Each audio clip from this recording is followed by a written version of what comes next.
Alright guys, so my last video, I went over how Jesus is the living bread. Today I'll be in John 6:52 through 53. Alright.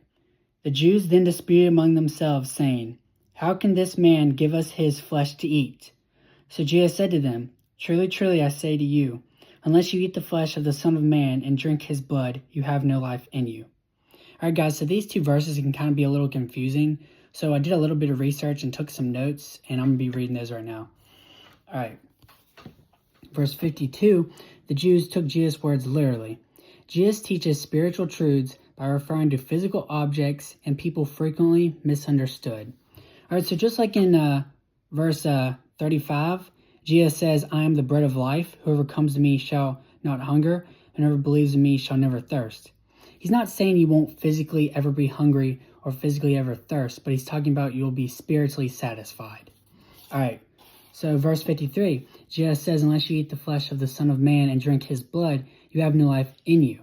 To eat Jesus' flesh and drink his blood cannot be intended literally, for no one ever did that. Here, to eat Jesus' flesh has the spiritual meaning of trusting or believing in him, especially in his death for the sins of mankind. Similarly, to drink his blood means to trust in his atoning death, which is represented by the shedding of his blood. Alright guys, I hope this helps. God bless.